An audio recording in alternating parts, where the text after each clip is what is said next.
Hello everyone, welcome to my channel. आज मैं आपको कराने जा रहा हूँ एसएससी सीएचएसएल का प्रीवियस ईयर पेपर। और अगर आपको वीडियो अच्छी लगती है तो लाइक करें, शेयर करें और चैनल को जरूर सब्सक्राइब करें। तो चलिए बढ़ते हैं पहले क्वेश्चन की तरफ। फर्स्ट क्वेश्चन है, एक कोड भाषा में ब्लेंड को ENHPG लिखा जाता है, तो उसी भाषा में बिनर को कैसे लिखा जाएगा। ऐसे क्वेश्चन को सॉल्व करने के लिए सबसे पहले आपको पता होना चाहिए कि अल्फ़ाबेट कितने नंबर पर आते हैं। जैसे देखा जाए बी आता है 2 नंबर के ऊपर और ई आता है 5। तो यहाँ पर कितने का गैप चल रहा है? सबसे पहले गैप चल रहा है 3, फिर इसके आगे एल आता है 12, एन आता है 14, इसके आगे 2, इसके आगे ई आता है 5 के ऊपर, एच आता है 8 के ऊपर। तो 5 3 8, मतलब यहाँ पर गैप चल रहा है 3 2 3 2 3 2, ऐसे ऐसे गैप चल रहा है। तो बोला उसी भाषा में बिनर को कैसे लिखा जाएगा। अगर बिनर को देखें तो W आता है 23 के ऊपर, 23 + 3 होते हैं 26। तो सबसे पहले आएगा हमारा Z। आई आता है 9 के ऊपर, 9 2 11, 11 के ऊपर आएगा K। एन आता है 14, 14 3 17, 17 के ऊपर आएगा Q। एन आता है 14, 14 2 16, 16 के ऊपर आएगा P। ई आता है 5 के ऊपर, 5 3 8, 8 के ऊपर आएगा H। और आर आता है 18 के ऊपर, 18 और 2 20, तो 20 के ऊपर आता है T। तो फर्स्ट ऑप्शन जो होगा हमारा राइट होगा। चलते हैं अपने अगले क्वेश्चन की तरफ। अगला क्वेश्चन है, यदि B को 44 लिखा जाता है, फैट को 54, तो लेट को कैसे लिखा जाएगा। अगर B को देखें तो B आता है हमारा 22 के ऊपर और इसको 2 से मल्टीप्लाई किया गया है। और इसी तरह फैट F आता है 6, A 1 और T 20, तो ये टोटल मिला के होते हैं 27, 27 × 2 54। तो उसी तरीके से लेट को कैसे लिखा जाएगा। L आता है हमारा 12 के ऊपर, A आता है 1, T 20 और E 5 के ऊपर। तो 20 + 5 25, 26, 26 + 12 38, 38 × 2 होते हैं 76। चलते हैं अपने अगले क्वेश्चन की तरफ। अगला क्वेश्चन क्या है हमारा? अगला क्वेश्चन है तितलियां लेपिडोप्टेरिस्ट। लेपिडोप्टेरिस्ट क्या होता है? ए पर्सन हु स्टडीज और कलेक्ट मॉथ्स एंड बटरफ्लाई। एक ऐसा पर्सन जो मॉथ्स और बटरफ्लाई को इकट्ठा करता है, उनकी स्टडी करता है, उसको बोलते हैं लेपिडोप्टेरिस्ट। और इसी तरह पोस्ट कार्ड का लिखा है इन्होंने डेलिटोलॉजिस्ट। डेलिटोलॉजिस्ट ऐसा पर्सन होता है the collection and study of picture post card, जो कलेक्शन और स्टडी करता है पिक्चर पोस्ट कार्ड। अगला क्वेश्चन है, कौन सी संख्या अगले स्थान पर आएगी। तो अगर यहाँ पर देखें 5 8 20 34 76 142 और इसके आगे क्या आएगा। अगर देखें तो 5 से 8 बनाएं, तो 5 से 8 कैसे बन सकता है? सबसे पहले बन सकता है मल्टीप्लाई 2 - 2, 5 2 10, 10 - 2 8, फिर इसके आगे 8 2 16, 16 + 4 20, 20 × 2 40, 40 - 6 34, इसके आगे 34 × 2 68 + 8 76, और इसके आगे 76 × 2 कितने होते हैं? 76 × 2 होते हैं हमारे 152 - 10, आ गया 142। तो इसके आगे होगा 142 × 2 + 12, तो 142 × 2 कितना आ जाएगा? 2 2 4 और 14 2 28। 284 + 12 कितने होते हैं? 4 2 6, तो एंड में आएगा हमारा 6। तो 6 सिर्फ एक ही ऑप्शन में, तो 296 जो हमारा आंसर होगा। चलते हैं अपने अगले क्वेश्चन की तरफ। बोले प्लास्टिक के एक खिलौने की कीमत 7 रुपये है, प्लास्टिक के एक चम्मच की कीमत 5 रुपये है। एक्स इन प्लास्टिक वस्तुओं पर 38 रुपये खर्च करता है, तो ये ज्ञात करें कि उसने प्लास्टिक के कितने खिलौने खरीदे।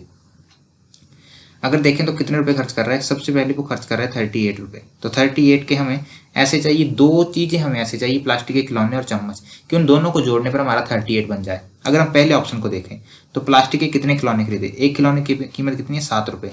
अगर वो 5 खरीदे तो 7 5 होते हैं 35, तो फिर चम्मच तो वो खरीद नहीं सकता, इसलिए पहला ऑप्शन जो हमारा गलत होता है। चलते हैं ऑप्शन की तरफ। अगला ऑप्शन है हमारा 2। अगर एक 7 का दूसरा आएगा 14, तो इसमें हमें 38 तो फिर भी नहीं बन सकता, इसलिए सेकंड ऑप्शन हमारा गलत होता है। अगर हम देखें थर्ड ऑप्शन को, थर्ड ऑप्शन क्या है हमारा? तो थर्ड ऑप्शन है 7 रुपये। 7 रुपये का खिलौना है, तो 7 इसने अगर 4 लिए तो 7 4 28, और चम्मच कितने लेगा वो? 2, तो 5 2 10, तो इन दोनों को मिलाएंगे तो 38 हमारा टोटल हो जाएगा, इसलिए हमारा थर्ड ऑप्शन जो है वो राइट है। चलते हैं अपने अगले क्वेश्चन की तरफ। बोला निम्न शब्दों को तार्किक और सार्थक क्रम में व्यवस्थित करें। तो सबसे पहले देखना, सबसे छोटी चीज क्या है? मक्खी। इससे बड़ा चूहा, चूहे से बड़ा बंदर, बंदर से बड़ा शेर और इससे बड़ा हाथी। तो इसलिए पहला ऑप्शन जो हमारा राइट है। आगे बोले 3 संख्याएं जो एक तरह है और उनमें से एक जो अलग है। अगर इनमें देखें तो 7 और 8 15, और 9 और 8 17, और 5 8 13। तो इसी तरह ये वाला जो 3 8 11 होते हैं, अगर यहाँ पर होता 3 8 11 तो ये वाला ऑप्शन ठीक होना था, लेकिन यहाँ पर 12 दिया हुआ है, इसलिए पहला ऑप्शन जो हमारा राइट है। अगला क्वेश्चन है 7 को 85 बनाया है। अगर हम देखें 7 का स्क्वायर, अगर 7 का स्क्वायर होता है 49, और इससे पिछले वाली रकम कौन होती है? इससे पिछले वाली होती है 6, 6 का स्क्वायर होता है 36। अगर इन दोनों को जोड़ दें तो आता है हमारा 85। तो ऐसे ही हमने देखना है। ऐसे अगर हम पहले ऑप्शन की तरफ चले तो पहला ऑप्शन है 5, तो 5 का स्क्वायर कितना होता है 25 और 4 का 16, लेकिन इन जो दोनों को जोड़ें तो 5 6 1, तो एंड में आ रहा है 1, तो यहाँ पर है 3, तो ये तो पहला हो नहीं सकता। दूसरा ऑप्शन है 8 का स्क्वायर होता है 64 और 7 का स्क्वायर होता है 49, तो 4 9 13 3 और 1 ऊपर 1 6 7 7 4 11, तो 1 1 3, तो ये वाला ऑप्शन हमारा राइट है। चलते हैं अपने अगले क्वेश्चन की तरफ। अगला क्वेश्चन है एक दर्पण को आकृति के दाईं ओर रखा जाए, तो अगर दाईं ओर रखा जाए मतलब यहाँ पर दर्पण रखा गया है, तो ये वाली ऑप्शन, तो ये वाला तो यहाँ पर लगा नहीं है, इसलिए ये वाला ऑप्शन गलत होता है। यहाँ पर ये नहीं लगा इसके पैक में, तो ये भी गलत होता है। तीसरा ऑप्शन देखें तो तीसरा ऑप्शन हमारा राइट है, तीसरा ऑप्शन राइट है। चलते हैं अगले क्वेश्चन की तरफ। अगला क्वेश्चन क्या बोल रहे हैं? अगला क्वेश्चन बोलते हैं सभी चट्टानें महासागर हैं, सभी चट्टानें महासागर हैं। अगर ये चट्टानें हैं तो ये महासागर एम मान लिए, सी से चट्टानें और महासागर है। सभी महासागर गुब्बारे हैं, सभी महासागर क्या है? गुब्बारे। गुब्बारे को लिख दिया हमने जी, और कुछ घड़ियां गुब्बारे हैं, कुछ इनमें से कुछ ले लिया हमने घड़ियां, घड़ियां को लिख दिया ग, कुछ घड़ियां गुब्बारे हैं। तो अब क्या बोला है? कुछ गुब्बारे चट्टानें हैं, कुछ गुब्बारे चट्टानें हैं। हाँ कुछ गुब्बारे, ये वाला जो हमारा ये वाला जो इससे टच हो रहा है, तो ये कुछ गुब्बारे जो चट्टानें, तो पहला हो गया ठीक। दूसरा क्या है? कुछ घड़ियां महासागर हैं, घड़ियां ये घड़ियां महासागर हैं, महासागर से तो इनका कुछ लेना देना नहीं है, इसलिए ये होता है गलत। तीसरा क्या है? सभी महासागर चट्टानें हैं, सभी महासागर चट्टानें हैं, सभी नहीं है। अगर बोला था कुछ महासागर चट्टानें तो ये होता है ठीक, लेकिन बोला सभी, तो इसलिए ये है गलत। तो यहाँ पर क्या है आंसर? केवल वन, ओनली वन जो फॉलो करता है, बाकी सभी गलत है। अगला क्वेश्चन क्या है? अगले क्वेश्चन में बोला कि 3 संख्या वाले फलक के सामने वाली संख्या ज्ञात कीजिए। अगर हम इन दोनों को देखें तो इन दोनों में क्या है? 4 भी है 5 भी है, 4 भी है 5 भी है, इसमें 4 और 5 है, तो 3 के अपोजिट क्या आएगा? 2, तो इसलिए हमारा आंसर क्या होता है? 2 जो हमारा राइट ऑप्शन है। अगला क्या बोला गया है? अगला बोला गया है 4 अक्षर समूह में से 3 अक्षर एक समान है, तो JQMNP अगर आपको अपोजिट याद है तो ये क्वेश्चन बिल्कुल जल्दी सॉल्व हो जाएगा। देखा जाए तो जे क्या होता है? क्यू का अपोजिट होता है, MN का अपोजिट होता है, HS का होता है, KP का होता है, PK का SH, DW का GT का।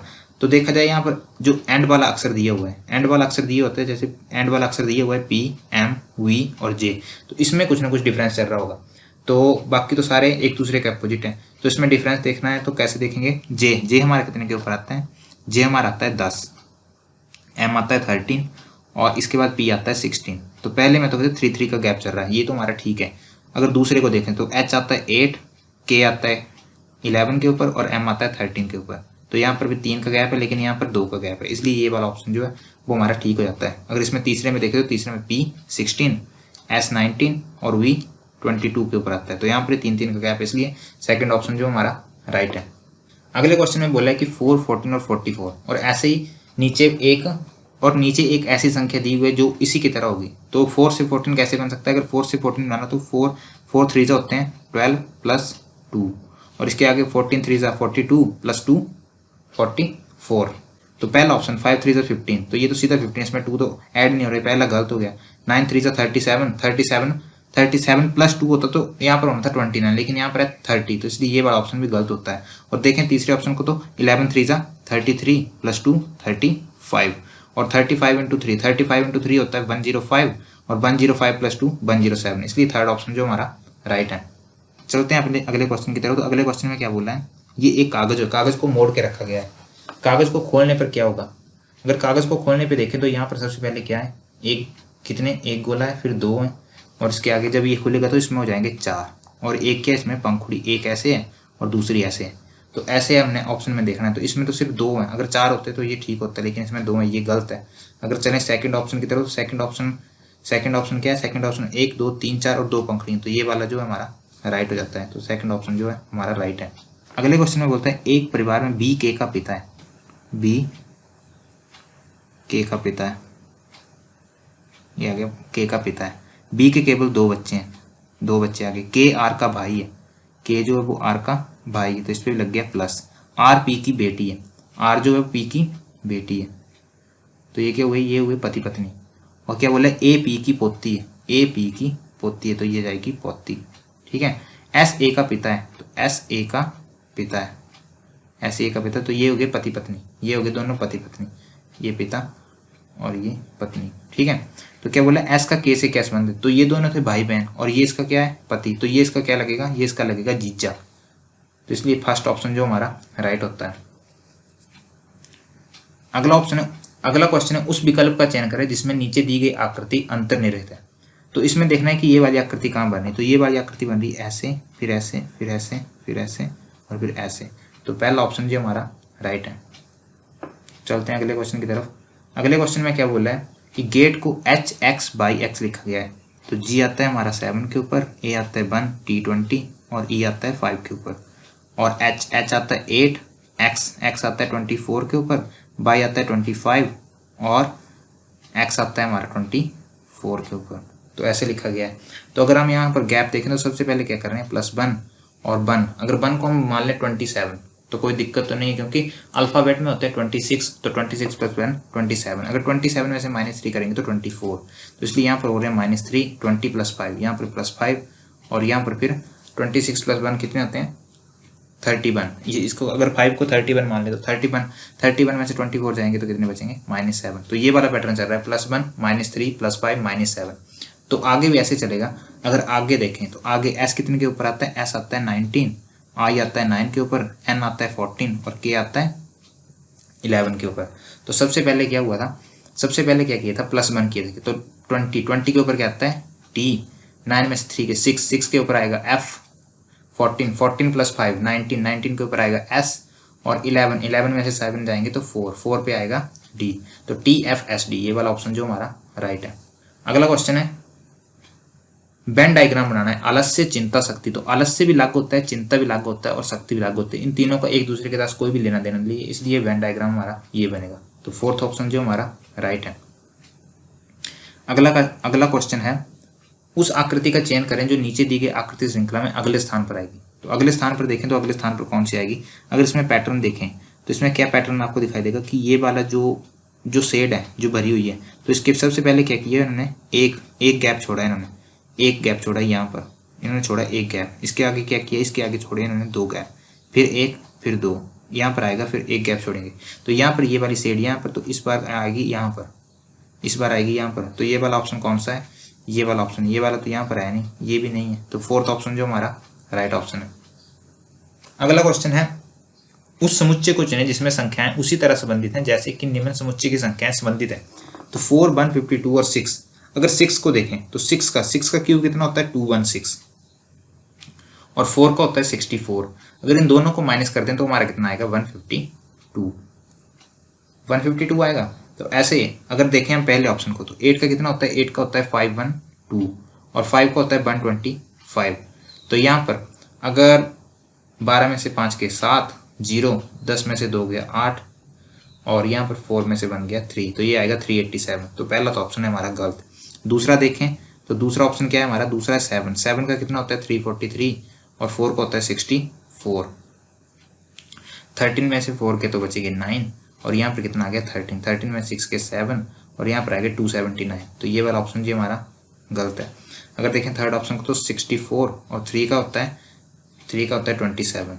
तो ये भी 64 में 27 जाएगी तो 55 तो बच नहीं सकते, तो ये वाला ऑप्शन भी हमारा गलत है।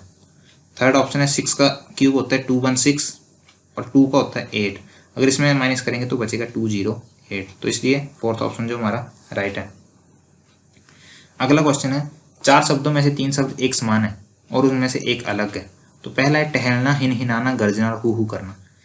नीचे वाले तीनों जो दिए गए हैं जैसे हिनहिनाना, गर्जना और हु करना, एनिमल की आवाजें जो एनिमल निकालते हैं, लेकिन टहलना इनमें से अलग है। तो इसलिए फर्स्ट ऑप्शन जो हमारा राइट है। चेचक का विषाणु से वैसा संबंध है जैसे दांत का संबंध है। चेचक एक बीमारी जो वायरस से फैलती है, तो उसी तरह दांत एक बीमारी है जो किस चीज से फैलती है, वो फैलती है फंगस से। तो इसलिए फोर्थ ऑप्शन जो हमारा राइट है। नेक्स्ट क्वेश्चन बोला गया है कि 2 चिन्हों को एक दूसरे में बदलना है और आपका समीकरण सही हो जाएगा। अगर हम पहले ऑप्शन को देखें तो पहले ऑप्शन को देखें, मल्टीप्लाई और डिवाइड को चेंज करना है। अगर हम पहले यहाँ पर डिवाइड करें तो 132 को अगर 11 से डिवाइड करें तो कितना आएगा, यहाँ पर आएगा 12 + 8 ऐसे ही रहेगा -3 और इसकी जगह कितना हो जाएगा, डिवाइड की जगह हो जाएगा मल्टीप्लाई। तो 12 × 3 36। तो ये कितना होता है 12, 8, 20 और 20 में से 36 गई, 20 में से 36 जाते हैं तो कितना बचता है -16। तो ये तो ये पहला ऑप्शन ही हमारा राइट हो जाता है। चलते हैं हम जीए पोर्शन की तरफ। तो पहला क्वेश्चन था करुण चंडोक निम्न में से किस खेल से संबंधित है। ये रेसिंग ड्राइवर हैं जो F1 रेस के लिए जाने जाते हैं और ये चेन्नई से हैं। तो फर्स्ट ऑप्शन जो हमारा राइट ऑप्शन है। चलते हैं सेकंड क्वेश्चन की तरफ। प्रसिद्ध पत्रकार और टीवी एंकर करण थापर ने निम्न में से कौन सी पुस्तक लिखी है। इन्होंने लिखी थी devil's advocate the untold story. तो फर्स्ट ऑप्शन जो हमारा राइट है। हैप्पीनेस, हैप्पीनेस की कई बुकें हैं इसलिए ये नहीं बता सकते कि कौन ये किसने लिखी है। अगर थर्ड बुक की बात करें तो रिवेल सुल्तान्स, इस बुक का पूरा नाम है the Deccan from Khilji to sultans और इसको लिखा था मनु एस पिल्लई ने। फोर्थ नंबर की बुक है why I am a Hindu, इस बुक को लिखा था शशि थरूर ने, लेकिन इससे एक मिलती जुलती बुक है, उसका नाम है भाई आई एम ए अथीस्ट, इस बुक को लिखा था भगत सिंह ने। चलते हैं अगले क्वेश्चन की तरफ। अगला क्वेश्चन है निम्न में से किसने लिंक्ड कैपेसिटर का वर्णन करने के लिए बैटरी शब्द गढ़ा था। तो लिंक्ड कैपेसिटर का वर्णन करने के लिए किसने बैटरी शब्द गढ़ा था। इनका नाम था बेंजामिन फ्रैंकलिन। बेंजामिन फ्रैंकलिन ये यूएसए के बहुत फेमस राइटर, पॉलिटिशियन और साइंटिस्ट के रूप में जाने जाते थे और इन्होंने लाइटनिंग रॉड का भी इन्वेंट किया था। अगला क्वेश्चन है गुलामगिरी पुस्तक का लेखक कौन था। गुलामगिरी पुस्तक के लेखक थे ज्योतिराव फुले, इन्होंने इसे 1873 में लिखा था। नेक्स्ट क्वेश्चन है छत्तीसगढ़ की सीमा निम्न में से किस राज्य के साथ नहीं लगती है। तो छत्तीसगढ़ की सीमा देखा जाए तो यूपी, एमपी और तेलंगाना, इन तीनों के साथ लगती है और बाकी पश्चिम बंगाल के साथ नहीं लगती। तो फर्स्ट ऑप्शन जो हमारा राइट ऑप्शन। सीजर कप किस खेल से संबंधित है। सीजर होती है कैंची, तो बोले ये वाला खेल किस खेल से संबंधित है। ये वाला खेल जो फुटबॉल से संबंधित है। नेक्स्ट क्वेश्चन है भारत के बैंकिंग क्षेत्र के संदर्भ में आईएमपीएस का पूर्ण रूप क्या है। आईएमपीएस का मतलब होता है immediate payment service. Immediate payment service का मतलब होता है जब हम एक अकाउंट से दूसरे अकाउंट में पैसे ट्रांसफर कर सकते हैं, तो उसको बोलते हैं immediate payment service. Next question है बलियार बांध केरल के किस जिले में है। तो बलियार बांध किस केरल के जिले में है, उसका नाम है पलक्कड़। नेक्स्ट क्वेश्चन है सोनौली बॉर्डर भारत और डैश के बीच एक प्रसिद्ध पारगमन बिंदु है।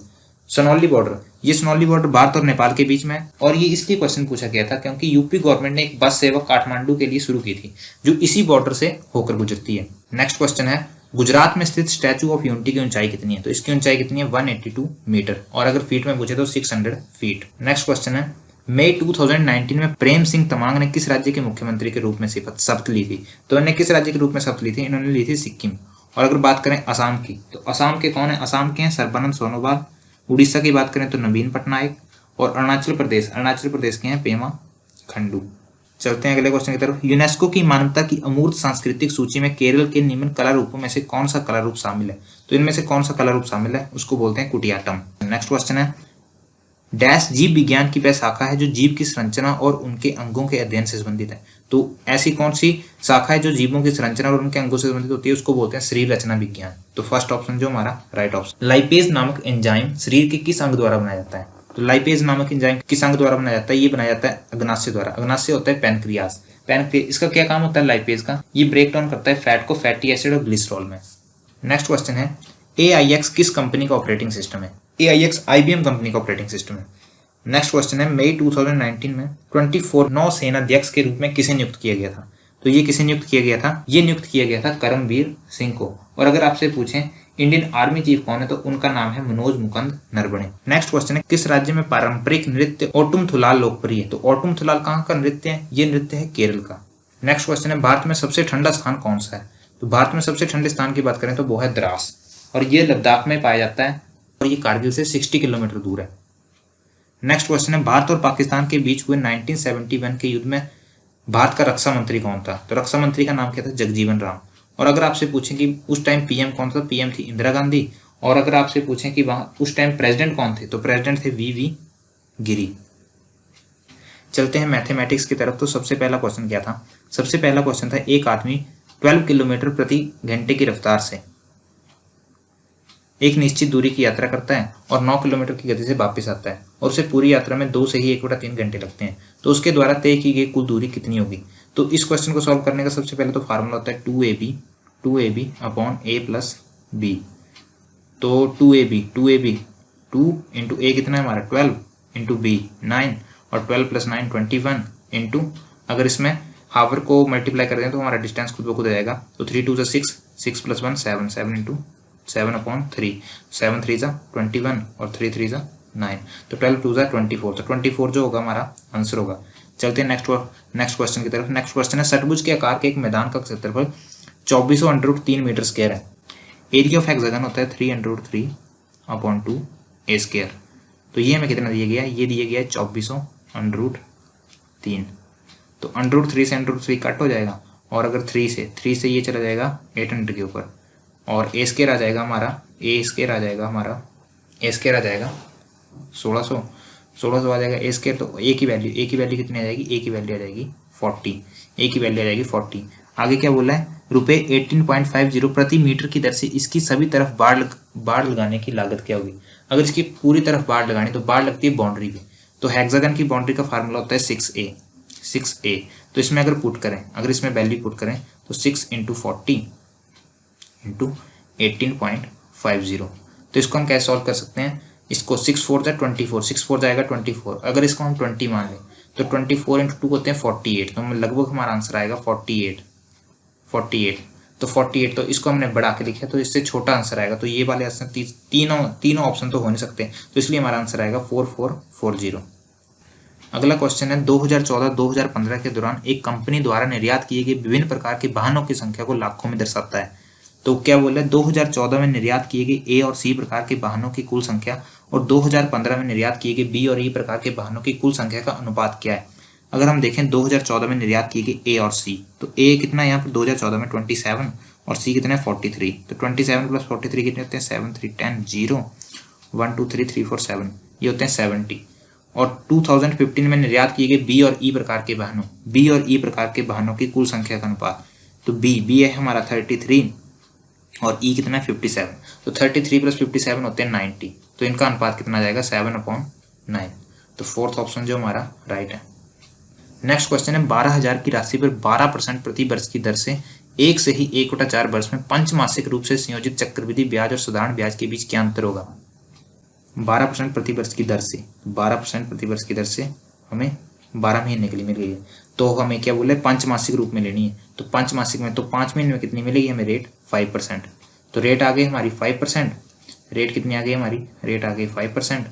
और अगर बात करें और बाकी हमें क्या निकालना है, बाकी हमें निकालना है ईयर। तो ईयर कैसे निकलेगा, हमारा ईयर दिया गया 1 से ही 1/4, तो 1 का मतलब 1 ईयर और 1/4 का मतलब 3 महीने। तो कितने हो गए 12 और 3 15 महीने, 15 महीने। और निकालने कितने पंचमासिक, तो पंचमासिक निकालने तो पंचमासिक कितना आ जाएगा हमारे, कितने ईयर बन जाएंगे, हमारे ईयर बन जाएंगे 3 ईयर बन जाएंगे। रेट आ गई 5%। तो अब हमें निकालना है चक्रवृद्धि ब्याज और साधारण ब्याज के बीच अंतर क्या होगा। तो अगर 3 साल का अंतर निकालना तो फार्मूला क्या होता है हमारा, 3 साल के अंतर का फार्मूला होता है 3/3/1, और रेट है हमारी 5%, तो 5% का मतलब 1/20। तो सबसे पहले अगर 12,000 का 1/20 निकालें तो 12,000 का 1/20 कितना होता है 600, और 600 का 1/20 आएगा 30, और 30 का 1/20 आएगा 1/5। तो अगर इन तीनों को सबसे पहले इनको करते हैं मल्टीप्लाई, ये आ गया 90 और ये आ गया हमारा 1.5। अगर इन तीनों को ऐड करते हैं तो हम आता है हमारा कंपाउंड इंटरेस्ट। और अगर एंड वाले दोनों को ऐड कर दें तो हमारा क्या आता है, डिफरेंस आता है कंपाउंड इंटरेस्ट और सिंपल इंटरेस्ट का। तो 90 + 1/5 कितना होगा 91.50। तो ये वाला ऑप्शन जो हमारा राइट है। नेक्स्ट क्वेश्चन है ट्रायंगल ए बी सी की भुजाओं ए बी और ए सी को क्रमशः डी और ई बिंदुओं तक बढ़ाया जाता है। तो ए बी सी, ये हमारा ए बी और सी, इसको बढ़ाया जाता है डी और ई बिंदुओं तक, ये डी और ई बिंदुओं तक बढ़ाया जाता है। इसके आगे क्या बोल रहा है, एंगल सी बी डी और एंगल बी सी ई के समद्विभाजक पी पर मिलते हैं, इसके समद्विभाजक और इसके समद्विभाजक पी पर मिलते हैं। और अगर एंगल ए 72 डिग्री है, ये एंगल दिया गया 72 डिग्री, तो एंगल पी की माप क्या होगा। तो एंगल पी का माप निकालना तो इसका फार्मूला क्या होता है, इसका होता है 90 माइनस एंगल A/2, तो कितना आ जाएगा 90 माइनस एंगल ए कितना है 72/2 कितना होता है 36। तो 90 में से 36 जाएगा तो कितना बचेगा, 90 में से 36 जाएगा तो बचेगा 54। तो फर्स्ट ऑप्शन जो हमारा राइट है। नेक्स्ट क्वेश्चन है एक वस्तु का अंकित मूल्य 600 है, अंकित मूल्य पर 25% की छूट देने के बाद 30 रुपए की हानि होती है, तो हानि का प्रतिशत क्या है। एक वस्तु का अंकित मूल्य मार्केट प्राइस कितना है 600, अगर 600 का 1/4 देखें तो 600 का 1/4 कितना होता है, 600 का 1/4 होता है 150, और 600 में से 150 माइनस करेंगे तो कितना आएगा हमारा, ये आएगा 450। 450 की चीज़ बेचने के बाद भी 30 रुपये की हानि होती है, तो इसका मतलब कॉस्ट प्राइस कितना है हमारा 480। कॉस्ट प्राइस आएगा 480। तो बोला है हानि का प्रतिशत क्या है, तो हानि का प्रतिशत क्या होगा, हानि 30 की हानि हो रही है कॉस्ट प्राइस पे, तो हानि का प्रतिशत होगा हमारा 30/480 इंटू 100। तो ये कितना जाएगा हमारा 0 से 0, ये 16, तो 16 से डिवाइड करेंगे तो ये आएगा हमारा 6.25। नेक्स्ट क्वेश्चन है 2014 में निर्यात की गई बी, डी और ई प्रकार के वाहनों की कुल संख्या। 2014 में बी में कितना किया गया था 25, तो ये आ गया हमारा डी और ई, तो डी में कितना 45 और ई में 50, तो 45 और 50, तो ये टोटल कितना आएगा, तो ये आएगा 120। इन तीनों का आ गया 120। और 2015 में निर्यात की गई ए, सी, डी और ई प्रकार के वाहनों की कुल संख्या का कितना प्रतिशत है, ए, सी, डी और ई। ए कितना है, ए कितना है हमारा 35, ए हमारा 35, सी कितना है हमारा, सी है 40, डी कितना है 55 और ई कितना है 57। तो ये कितना जाएगा 5 5 10 10 7 7 1 3 4 4 4 8 8 5 13 13 5 18, तो ये आ जाएगा 187। अब इसके आगे क्या बोल रहा है, इसके आगे बोल रहा है कि कुल संख्या कितना प्रतिशत है, कुल संख्या कितना प्रतिशत है, तो ये कितना होगा, ये होगा 120/187 इंटू 100। अगर इसको सॉल्व करेंगे तो आएगा 64.2%। नेक्स्ट क्वेश्चन है 72 वस्तुओं को बेचने से 8 वस्तुओं की बिक्री मूल्य के बराबर हानि हुई थी, तो हानि का प्रतिशत क्या है। अगर एक वस्तु को मान लें 1 रुपए की, तो मतलब हमने कितनी वस्तुएं बेची, हमने बेची 72, लेकिन उनको बेचने से 8 वस्तुओं की बिक्री मूल्य के बराबर हानि हुई थी, तो मतलब कॉस्ट प्राइस कितना हो गया हमारा 80 और हानि हो रही है हमें 8 की, तो हानि का प्रतिशत कितना आएगा 8/80 इंटू 100, तो ये जाएगा 10 के ऊपर और ये 0 से 0, तो 10% की हमें हानि हो रही है। नेक्स्ट क्वेश्चन है x + y + z = 19, x by z = 216। ऐसे क्वेश्चन को सॉल्व कर सकते हैं हम दो तरीकों से, लेकिन इस बार मैं आपको सिर्फ पहला तरीका बताऊंगा। तो इसको हम सॉल्व कर सकते हैं एक तो वैल्यू पुटिंग मेथड से। अगर हम वैल्यू पुट करें तो x की वैल्यू है 6, ये 4 और ये 9, तो अगर इनको 6 4 9, तो 6 4 10 10 + 9 19 हो गया, और 6 4 जा 24 24 इंटू 9 216, तो ये भी ठीक है। अगर इसमें पुट करने पर तो x का क्यूब कितना होता है, x का क्यूब होता है 216, y का क्यूब होता है 64 और z का क्यूब होता है 729 प्लस x बाई जेड कितना दिया गया हमें, x बाई जेड दिया गया हमें 216। फिर इन तीनों को जोड़ने पर 1225, अगर इसका अंडर रूट निकालें तो इसका अंडर रूट कितना होता है 35, तो फोर्थ ऑप्शन जो हमारा राइट है। नेक्स्ट क्वेश्चन क्या है, ए और बी एक काम को 25 दिनों में पूरा कर सकते हैं। ए और बी, ए प्लस बी कितना करते हैं 25 दिनों में पूरा करते हैं, और बी अकेले उस काम का 1/3, बी उस काम का 1/3 जो है वो 15 दिनों में पूरा करता है। तो अगर उसने पूरा काम को, अगर उसने एक ही काम करना हो तो उसमें कितने दिन लगेंगे, उसको लगेंगे 45 डेज। इन दोनों का एल्सियम कितना आएगा 2 2 5, तो ये कितने दिन में काम करेगा, ये काम करेगा हमारा 9 और ये काम करेगा 5 में। ये आ गया इनकी एब्सेंसी, बी की एब्सेंसी है 5, तो ए की कितनी आएगी, ए प्लस बी की 9, तो बी की तो ए की आ जाएगी हमारी 4। तो क्या बोल रहा है, ए अकेले उसी काम के 4/15 को कितना दिन में पूरा करेगा, तो 225 का कितना करना है काम उसने 4/15, तो ये कितना आ जाएगा, ये आ जाएगा काम इसका 60। तो 60 बोले 60 काम को पूरा करने के लिए उसे कितने दिन लगेंगे, तो ए की एब्सेंसी कितनी है हमारी, ए की एब्सेंसी है 4, तो इसको कितने दिन लगेंगे 15 डेज। तो ये वाला ऑप्शन जो हमारा राइट है। नेक्स्ट क्वेश्चन है, अगर 9 अंकों की संख्या 88 से विभाजित तो बाई के सबसे छोटे मान के 3x - 2y का मान क्या है। अगर 88 से विभाजित तो 88 से कौन सी होती है, एक तो 8 की और 8 से मल्टीपल होना चाहिए और 11 का मल्टीपल होना चाहिए। तो अगर 8 और 11 का मल्टीपल होगा तो वो खुद ब खुद 88 से भी डिवाइड हो जाएगी। 8 से कौन सी संख्या डिवाइड होती है, उसका रूल क्या होता है, एंड के 3 डिजिट देखते हैं। तो एंड के 3 डिजिट कौन से हैं, 5 बाई और 2। तो अगर आपको 8 का क्यूब आता है तो 8 का क्यूब होता है 5/2, तो बाई तो आ गया 1, क्योंकि बोला है बाई के सबसे छोटे मान, तो बाई आएगा 1 और बोला x निकालना है। तो x कैसे निकाल सकते हैं हम, 11 का रूल क्या होता है कि ऑड को ऐड करो और इवन को ऐड करो और उन दोनों का डिफरेंस लो। अगर वो 0 आता है या 11 आता है, 11 से डिवाइड होता है। अगर हम ऑड वालों को ऐड करें तो ऑड वालों को ऐड करने पे कितना आता है हमारा? ऑड वालों को ऐड करने पे आएगा हमारा 4 प्लस एक्स प्लस 1 5 5 5 10 और 10 to 12, तो ये आएगा 12 प्लस एक्स, ये आएगा 12 प्लस एक्स। और दूसरा कितना आएगा? अगर हम इवन वालों को देखें तो इवन वाला आएगा 3 1 4 4 4 8 और बाई के ऊपर कितना है 1, तो 8 1 9, तो ये आएगा -9। और कितना आना चाहिए? ये आना चाहिए 11। तो ये आ गया हमारा x प्लस 3 इक्वल टू 11। तो x की वैल्यू कितनी आएगी? x की वैल्यू आ जाएगी हमारी, x की वैल्यू आ जाएगी 8। तो x की वैल्यू आ गई 8 और बाई की आ गई 1।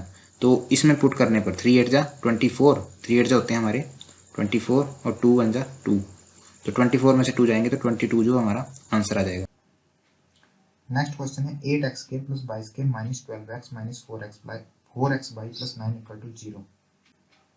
तो इसको हम क्या लिख सकते हैं? इसको लिख सकते हैं 4x square minus 12x plus 9। एक तो बन जाएगा हमारा ये फैक्टर, और इसका फैक्टर क्या बन जाएगा? इसका फैक्टर बन जाएगा 2x माइनस 3 का स्क्वायर, a माइनस बी का स्क्वायर। तो a स्क्वायर आ जाएगा हमारा 4x स्क्वायर माइनस 2ab कितना आएगा? 2 3 से 6 और 6 2 से 12 माइनस 12x और 3 का स्क्वायर 9। तो एक तो बन जाएगा हमारा ये, दूसरा बन जाएगा 4x square minus 4x y plus y square. तो ये क्या बन जाएगा हमारा? ये बन जाएगा हमारा, ये बन जाएगा 2x माइनस बाई का स्क्वायर, ये बन जाएगा 2x माइनस बाई का स्क्वायर। तो ये बन जाएगा। तो अब इनकी वैल्यू निकालने के लिए तो x की वैल्यू कितनी आ जाएगी? x की वैल्यू आ जाएगी हमारी, x की वैल्यू कितनी आ जाएगी? 2x minus 3 equal to 0। तो x की वैल्यू आ जाएगी 3/2 और y की वैल्यू कितनी आ जाएगी? y की वैल्यू आएगी यहाँ से, y की वैल्यू आएगी 2x। तो x की वैल्यू कितनी है? 3/2। तो यहाँ पर कितना आ जाएगा? 2 इंटू 3/2, 2 से 2 कैंसिल, तो y की वैल्यू आ जाएगी 3, x की वैल्यू 3/2, x की वैल्यू आ जाएगी 3/2 और y की वैल्यू आ जाएगी 3। तो यहाँ पर पुट करने के लिए तो 14 इंटू 3/2 माइनस 5 3 जा 15, तो 2 7 जा 14, 7 3 जा होते हैं 21, 21 में से 15 जाएगा तो आएगा हमारा आंसर 6। चलते हैं नेक्स्ट क्वेश्चन की तरफ। नेक्स्ट क्वेश्चन दिए गए हैं, पिछले वर्ष की तुलना में 2015 में किस प्रकार के वाहन निर्यात में 32% की वृद्धि दिखाई? तो ये इसको सॉल्व करने के लिए सबसे पहले आपको ऑप्शन उठाने पड़ेंगे। तो ऑप्शन क्या है हमारा? बी। तो इसने 25 से 33 की वृद्धि की थी। तो 25 और 33 और 25 का डिफरेंस कितना है? ये डिफरेंस है 8 का, ये डिफरेंस है हमारा 8 का, 8/25 इंटू 100। तो 25 4 जा 100 और 8 4 जा 32, तो पहला ऑप्शन हमारा राइट हो जाता है। नेक्स्ट क्वेश्चन है, अगर x प्लस वाई 7 है और x वाई 10 है, अगर x की वैल्यू हम 5 मान लें और y की 2, तो 5 2 7 और 5 2 जा 10। तो वो बोल रहे 1/x³ प्लस 1/y³ का क्या मान होगा? तो 1/x³, x³ आएगा हमारा 125 और y³ आएगा हमारा 8। इनका एलसीएम आएगा 1000 और ये कितना आ जाएगा? ऊपर आएगा 125 प्लस 8। तो 125 प्लस 8 होते हैं 133 और 133/1000, तो ये कितना आ जाएगा हमारा? 0.133। नेक्स्ट क्वेश्चन है, एक आदमी अपनी आय का 72% खर्च करता है। तो अगर उसकी इनकम मान लें 100 है, 72% अगर वो खर्च कर रहे हैं तो उसके पास कितना बच रहा है? तो वो सेव कितना कर रहा है? तो सेव कर रहा है वो, तो सेव कर रहा है 28। अगर उसकी आय 28% बढ़ जाती है, 28% बढ़ जाए तो वो हो जाएगी 128 और उसका खर्च 25% बढ़ जाता है। तो 25% बढ़ने का मतलब 1/4 बढ़ जाता है। तो 72 का 1/4 होता है 18, तो 72 प्लस 18 हो जाएंगे 19, सॉरी 72 प्लस 18 हो जाएंगे 90। तो उसके क्या बोल रहे, तो उसकी बचत में कितने प्रतिशत की बढ़ोतरी अथवा कमी होगी? तो कितनी होगी? 8 का 8 आ जाएगा यहाँ पर, 12 में से 9 गए 3, तो यहाँ पर क्या हो रही है? बढ़ोतरी हो रही है। तो कितने की बढ़ोतरी हो रही है? 10/28 इंटू 100। तो ये कितने में चला जाएगा? ये चला जाएगा हमारा 4 से, 4 7 जा और ये 25, तो 25 इंटू 10 आ जाएगा 250, 250.7। तो ये 250.7 कितना आ जाएगा? 35.7%। नेक्स्ट क्वेश्चन है, 2015 में निर्यात किए गए ए बी और डी प्रकार के वाहनों की औसत संख्या, ए बी और डी, ए बी और डी कितने? तो ये क्या बोल रहे हैं? 35 33 और 55। तो ये कितना आएगा 5 3 8 8 5 13 1 3 4 4 3 7 7 5 12, तो ये आ जाएगा 123। 123 की अगर औसत देखें तो औसत इनकी कितनी आ जाएगी, इनकी औसत आएगी 41, इनकी औसत आएगी 41। और क्या बोल रहा है, बोले 2014 में निर्यात की गई ई प्रकार के वाहनों की संख्या से कितनी कम है। 2014 में ई प्रकार के वाहनों की थी 50, तो कितनी काम है ये काम है 9/50 इंटू 100, तो 15 52 से 100 और 9 2 से 18, तो कितनी काम है 18% काम है। तो फर्स्ट ऑप्शन जो हमारा। नेक्स्ट क्वेश्चन है cot theta upon 1 minus sine theta into secant theta plus tan theta. तो cot थीटा को हम लिख सकते हैं cos अपॉन साइन, और इसके नीचे क्या आएगा 1 minus sine theta, 1 minus sine theta ऐसे रहेगा, और इसके आगे क्या है सेक थीटा, सेक थीटा को हम लिख सकते हैं 1 upon cos plus sine upon cos, sine upon cos, इसको हम ऐसे लिख सकते हैं साइन अपॉन कॉस। तो नीचे जो एलसीएम देंगे तो नीचे एलसीएम हमारा क्या जाएगा, नीचे एलसीएम आएगा हमारा कॉस, और 1 प्लस साइन जो है ऊपर ऐसे रह जाएगा, 1 प्लस साइन जो है ऐसे रह जाएगा। मैं सिर्फ इस टर्म को सॉल्व कर रहा हूँ अभी। तो 1 माइनस साइन थीटा और इंटू 1 प्लस साइन थीटा, तो ये फार्मूला बन जाएगा ए स्क्वायर माइनस बी स्क्वायर। तो 1 minus sine square theta, 1 minus sine square theta, 1 minus sine square theta क्या होता है, 1 माइनस साइन स्क्वायर थीटा होता है हमारा कॉस स्क्वायर थीटा अपॉन नीचे क्या है इसके नीचे आएगा कॉस थीटा। तो कॉस थीटा से कॉस थीटा कैंसिल हो जाएगा, और ऊपर क्या बचा है हमारा, ऊपर क्या बचा है हमारा cos theta upon sine theta, और नीचे क्या बचा कॉस थीटा। तो कॉस थीटा से कॉस थीटा चला जाएगा, और 1 अपॉन साइन थीटा क्या होता है कॉसेकेंट थीटा। तो फर्स्ट ऑप्शन जो हमारा राइट ऑप्शन है। नेक्स्ट क्वेश्चन है ट्रायंगल ABC में ए बी भुजा पर बिंदु डी इस तरह की BD 2 सेंटीमीटर है। ये कोई भुजा है ए बी और सी, तो क्या बोले डी इस तरह की BD 2 सेंटीमीटर है। तो डी यहाँ पर है, तो ये कितना है, ये डी है, तो ये कितना हो गया 2 सेंटीमीटर, ये डी है, और डी ये 3 सेंटीमीटर, तो ये कितना है 3 सेंटीमीटर। बी सी पर एक बिंदु ई इस तरह है कि डी ई पैरेलल ए सी है।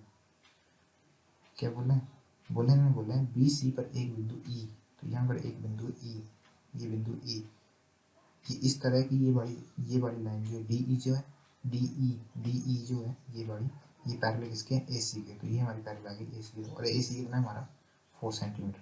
तो बोला ट्रायंगल बी डी ई का क्षेत्रफल और समलंब चतुर्भुज ए सी ई डी का क्षेत्रफल क्या है।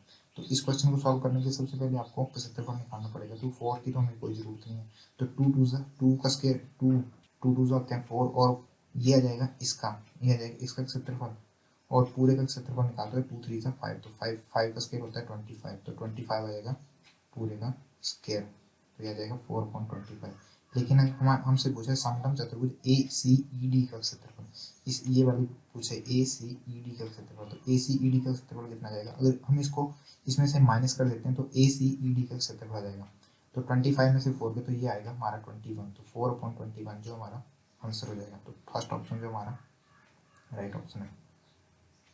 नेक्स्ट क्वेश्चन है 2 cos square theta minus 5 cos theta plus 2 equal to 0। तो क्या बोल रहा है, ये वाली वैल्यू निकालनी है। तो क्या बोल रहा है थीटा की वैल्यू 0 से बड़ी लेंगे 90 से छोटी, तो पहला ऑप्शन है हमारा 30। अगर 30 की बात करें तो cos थीटा की वैल्यू 30/3/2, तो ये तो बड़ी लेंथ हो जाएगी। तो देखें हम अगर 60 की वैल्यू, तो 60 की वैल्यू कितनी होती है 1/2, तो 1/2 इंटू cos स्क्वायर थीटा, तो ये आएगा 1/4 माइनस 5 1/2 प्लस 2, तो ये कितना आ जाएगा हमारा 1/2 माइनस 5/2 प्लस 2।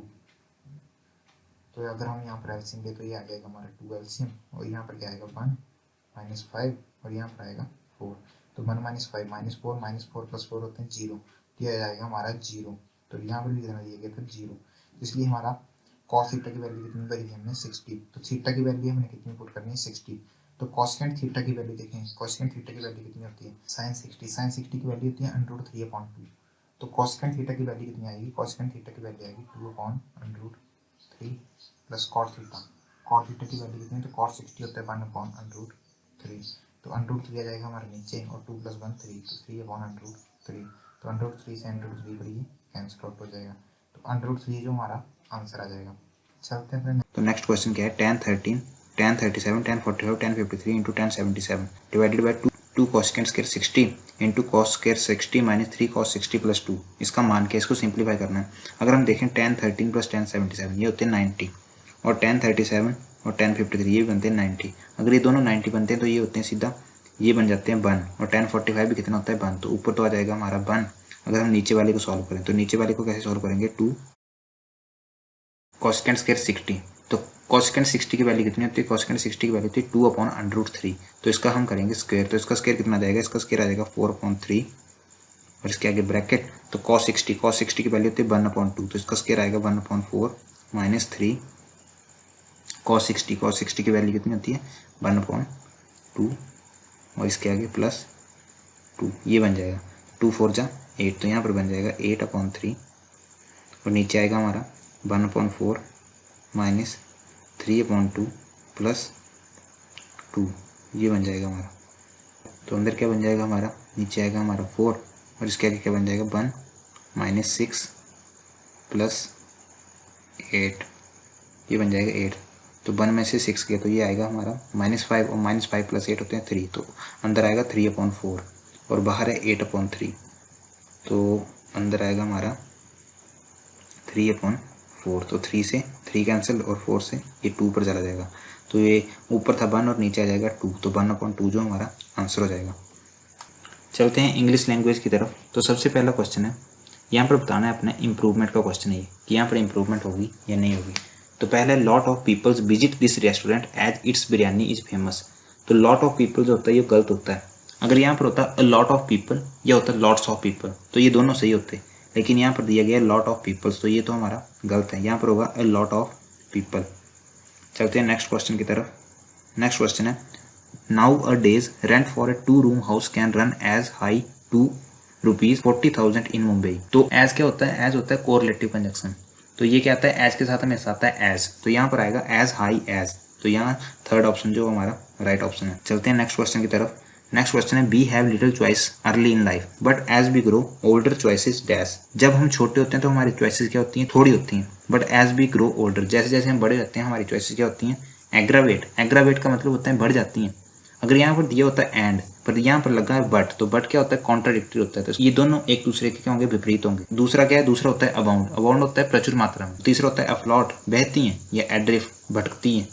तो यहाँ पर होगा we have little choices early in life but as we grow older choices abound. Abound का मतलब प्रचुर मात्रा में बढ़ जाती हैं। नेक्स्ट क्वेश्चन है, Tilak rowed through the river and tied his boat on the other side. अगर किसी चीज को पार करना तो लगता है अक्रॉस, तो यहाँ पर आएगा थ्रू द रिवर की जगह आएगा अक्रॉस द रिवर, तो यहाँ पर ये वाला ऑप्शन जो हमारा राइट है। चलते हैं नेक्स्ट की तरफ। नेक्स्ट है, leave no stone unturned. Idiom leave no stone unturned का मतलब होता है खून पसीना एक करना, तो खून पसीना एक करने का मतलब क्या होता है, try everything possible.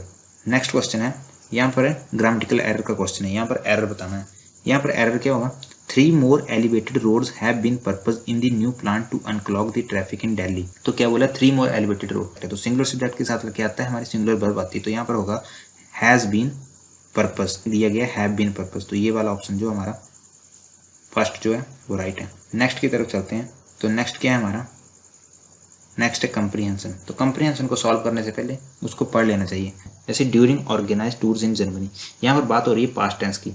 Tourist can dash a formal Nazi compound. Tourist क्या करते हैं, टूरिस्ट क्या करते हैं, विजिट, स्टे, ट्रैवल या ट्रिप। तो टूरिस्ट क्या करते हैं, विजिट करते हैं एक formal Nazi compound 40 kilometre from Berlin, जो क्या है, जो 40 किलोमीटर बर्लिन से दूर है, तो उसको क्या बोलते हैं हम, डैश द फॉरबिडन सिटी। तो सेकंड क्या है, सेकंड में दिए गए हैं कॉल्ड, कॉल्स, कॉलिंग या कॉल। अगर आप ध्यान से देखें तो हमारा कैसे पास्ट से शुरू होता है ऑर्गेनाइज्ड, तो यहाँ पर भी क्या होगा पास्ट, तो यहाँ पर पास्ट क्या दिया हुआ है कॉल्ड, तो बर्लिन उसको क्या बोलते हैं हम, कॉल्ड द फॉरबिडन सिटी, तो उसको बोला जाता है फॉरबिडन सिटी। अराउंड, चलते हैं नेक्स्ट की तरफ। तो नेक्स्ट क्या है, around 20,000 people visit this place. लगभग 20,000 पीपल क्या करते हैं, यहाँ पर विजिट करते हैं। तो ये क्या होगा यहाँ पर, एवरी, ऑल, होल या वन। तो एवरी ईयर का मतलब होता है कि प्रत्येक साल में लगभग 20,000 लोग जो यहाँ पर विजिट करते हैं। ऑल ईयर नहीं होता है, होल ईयर भी नहीं होता है, और 1 ईयर तो होता नहीं है। To learn about Nazi military history. और नेक्स्ट है हमारा फोर्थ है, the Nazis dash military active at the compound which was kept dash in a forest. The Nazis, तो यहाँ पर भी नाजीज, ये क्या बात चल रही थी पास्ट में, तो यहाँ पर पास्ट में अगर दी नाजीज, तो नाजीज क्या है, प्लूरल है, तो इसमें प्लूरल वर्ब लगेगी, तो प्लूरल वर्ब कौन सी लगेगी, verb. The Nazis were military active at the compound which was kept dash in a forest. तो ये उसको क्या रखा जाता है, केप्ट का मतलब होता है रखना, तो उसको क्या रखा जाता है फॉरेस्ट जंगल के अंदर उसको क्या रखा जाता है, कंसील्ड करके। कंसील्ड का मतलब होता है उसको जंगल में छुपा के रखना, किसी चीज को छुपाना। कंसील्ड का मतलब होता है छुपाना। नेक्स्ट क्वेश्चन है select the correct passive from the given sentence. The prisoners have made these paintings. तो अगर हम देखें तो दीज पेंटिंग्स हैव क्या गया आएगा, been. These paintings have been made by the prisoners. तो फोर्थ ऑप्शन जो हमारा राइट है। नेक्स्ट है एक्सपोज। एक्सपोज का मतलब होता है किसी चीज को बता देना या किसी चीज के बारे में कुछ रिवील कर देना। तो यहाँ पर इसका सिनोनिम क्या है, रिवील। बरी करने का मतलब होता है किसी चीज को दबाना। हाइड करने का मतलब होता है किसी चीज को छुपाना। और प्रोटेक्ट करने का मतलब होता है किसी चीज को बचाना। नेक्स्ट है select the correct indirect. Indirect क्या होगा, Mister Puri said to me. तो सेड टू हमारा चेंज होता है आस्क्ड में। तो सबसे पहले फर्स्ट ऑप्शन जो हमारा गलत हो जाता है। और नेक्स्ट है Mister Puri asked me. Mister Puri asked me, तो यहाँ पर होगा आस्क्ड मी। और ये why I was taking down this का बन जाता है दैट। तो यहाँ कर अगर हम देखें तो ये क्या लिया था, why was I taking down this fence. तो ये दिस फेंस तो हो नहीं सकता। और यहाँ पर सेड टू है, तो सेड टू भी नहीं आ सकता। यहाँ पर आएगा mister Puri asked me why I was taking down that fence. चलते हैं नेक्स्ट क्वेश्चन की तरफ। नेक्स्ट क्वेश्चन है select the most appropriate antonym of the given word. तो वर्ड के दिया है, वर्ड है परपेट्रेट। परपेट्रेट, परपेट्रेट का मतलब होता है कुछ करना। तो अगर हम इसकी बात करें कमिट, तो कमिट तो इसका सिनोनिम होगा, क्योंकि कमिट का मतलब होता है कुछ करना। परफॉर्म का मतलब होता है कुछ परफॉर्म करना। और एग्जीक्यूट का मतलब होता है कुछ परफॉर्म करना। और प्रिवेंट का मतलब होता है रोकना। तो परपेट्रेट का मतलब होता है कुछ करना और प्रिवेंट का मतलब होता है रोकना। तो ये होगा इसका एंटोनियम। नेक्स्ट क्वेश्चन है select the wrongly spelled word. तो यहाँ पर ईगल, अर्ली, एरी और अर्न। तो ईगल की स्पेलिंग यहाँ पर गलत लिखी गई है। ईगल की स्पेलिंग होती है EAGLE। यहाँ पर बताना है हमने वन वर्ड। तो something that can not be avoided, ऐसी चीज इसे अवॉइड नहीं किया जा सकता, तो उसको बोलते हैं इनएबिटेबल। इनफॉलिबल, इनफॉलिबल की बात करें जो कभी गलती ना करे उसको बोलते हैं इनफॉलिबल। इनविंसिबल, जिसको हराया ना जा सके उसको बोलते हैं इनविंसिबल। इनडेलिबल, इनडेलिबल होता है जिससे मिटाया ना जा सके। नेक्स्ट है select the most appropriate synonym of the given word. अगर बात करें एडवर्सरी, तो एडवर्सरी होता है किसी का विरोधी। विरोधी तो उसको क्या बोलते हैं, राइवल। असिस्टेंट, असिस्टेंट होता है जो आपकी सपोर्ट करता है या आपकी मदद करता है। हेल्पर भी होता है जो आपकी हेल्प करता है। और सपोर्टर होता है जो आपको सपोर्ट करता है। नेक्स्ट क्वेश्चन है यहाँ पर क्या पैराजम्बल दिए हुए हैं। पैराजम्बल को हम कैसे सॉल्व करते हैं। अगर हम बात करें ए की, तो ए क्या है, as he looked at them their heads began to hang low. तो ये तो हो नहीं सकता, एज से कोई सेंटेंस शुरू होता नहीं है। Akbar glanced at his courtiers search of an answer. Once Akbar asked, तो यहाँ से होगा शुरू। Once Akbar asked his courtiers से वेरी स्ट्रेंज क्वेश्चन। एक बार अकबर ने अपने कोर्टी से क्या किया था, एक बहुत स्ट्रेंज क्वेश्चन पूछा था। तो इसके आगे हम देखेंगे, सबसे पहले तो आएगा सी। अगर हम बात करें तो सी सिर्फ दो ऑप्शन में, एक तो सेकंड में, एक सेकंड और एक थर्ड। तो इसके बाद या तो आएगा डी या ए। अगर हम डी को पढ़ें, the courtiers were dumbfounded by his question. तो कोर्टिस क्या हो गए थे, उस क्वेश्चन को सुनने के बाद बिल्कुल चुप हो गए थे। तो वाई हिज क्वेश्चन, तो हिज क्वेश्चन इसमें बताया गया था कि एक स्ट्रेंज क्वेश्चन पूछा था। और स्ट्रेंज क्वेश्चन की बात किया कहाँ हुई है, हिज क्वेश्चन में। तो यहाँ पर क्या आएगा, सी के बाद आएगा डी। तो हमारा सेकंड ऑप्शन जो वो राइट है। चलते हैं नेक्स्ट की तरफ। नेक्स्ट क्या है, यहाँ पर भी जम्बल्ड सेंटेंस है। सबसे पहले later they set up their own art school and gallery in the prison. The prisoner wanted to display their artwork inside the prison. They took the help of volunteer from the school of art. Prisoner who were interested in visual arts and painting could study there. तो सबसे पहले क्या बात हो रही है, The prisoner wanted to display their artwork inside the prison. तो सबसे पहले आएगा बी। अगर हम बी की बात करें तो बी है फर्स्ट ऑप्शन में और थर्ड ऑप्शन में, फर्स्ट ऑप्शन और थर्ड ऑप्शन में। तो या तो आएगा सी या डी। अगर हम देखें सी को, फर्स्ट ऑप्शन को देखें तो बी के बाद C. They took the help of volunteer from the school of art. तो उन्होंने क्या किया था, वो चाहते थे कि उनका जेल में क्या हो, वो जेल में अपने आर्ट को दिखाना चाहते थे। तो उन्होंने किसकी हेल्प ली, वॉलंटियर की हेल्प ली थी, स्कूल ऑफ आर्ट से। तो यहाँ पर आएगा बी के बाद आएगा सी और इसके बाद है ए। इसके बाद आएगा later they set up their own art school and gallery in the prison. उसके बाद उन्होंने क्या किया, अपना खुद का आर्ट और गैलरी जेल के अंदर बना ली। और प्रिजनर हु वर इंटरेस्टेड, और जो प्रिजनर उसमें इंटरेस्टेड थे वो वहां पर रह सकते थे। तो फर्स्ट ऑप्शन जो हमारा राइट है। चलते हैं नेक्स्ट की तरफ। नेक्स्ट है select the wrongly spelled word. अगर बात करें सेलिब्रेंट, तो ये तो ठीक है, सेलिब्रेशन। सेलिब्रेशन की स्पेलिंग होती है CELEVRATION। तो सेकंड जो हमारी गलत दी हुई है, इसलिए हमारा आंसर जो है सेकंड है। नेक्स्ट क्वेश्चन है ईडियम बताना है, dance to someone's tune. Dance to someone's tune का मतलब होता है किसी की ट्यून के ऊपर डांस करना, मतलब किसी के इशारे पर नाचना। तो इसका मतलब क्या होगा, do but others want you to do, कि कोई जो आपसे कुछ चाहता है वो करा देता है, तो उसको बोलते हैं डांस टू समवन्स ट्यून। तो फर्स्ट ऑप्शन जो हमारा राइट है। नेक्स्ट में क्या बताना है, एंटोनिम बताना है। और सब दिए गए मिनिस्कल। मिनिस्कल का मतलब होता है बहुत छोटी चीज़। और जाइगेंटिक, जाइगेंटिक क्या होता है? बहुत बड़ा। जाइंट, उसको बोलते हैं जाइंट, जो बहुत बड़ा होता है, विशाल होता है, उसको बोलते हैं जाइंट। तो ये होगा इसका एंटोनिम। अगर स्मॉल की बात करें तो स्मॉल होता है छोटा, मिग्रे, मिग्रे भी होता है छोटा, और ड्वार्फ होता है बोनम। और लास्ट क्वेश्चन है हमारा, a person belonging to a foreign country. A person, एक ऐसा पर्सन जो फॉरेन कंट्री से बिलोंग करता है, उसको हम क्या बोलते हैं? एलियन। अगर नेटिव की बात करें तो नेटिव होता है हमारा, अब हमारा अपने देश का। इनहेबिटेंट होता है जो हमारा आवासी होता है, और रेजिडेंट भी होता है जो हमारा खुद के देश का होता है, तो उसको बोलते हैं रेजिडेंट। अगर आपको मेरी मेहनत अच्छी लगी है तो लाइक करें, शेयर करें और सब्सक्राइब करें। और अगर आप चाहते हैं ऐसी वीडियो आपके पास पहुंचती रहें तो बेल आइकन बजाना बिल्कुल ना भूलें। तो मिलते हैं आपसे अगली वीडियो में, तब तक के लिए जय हिंद।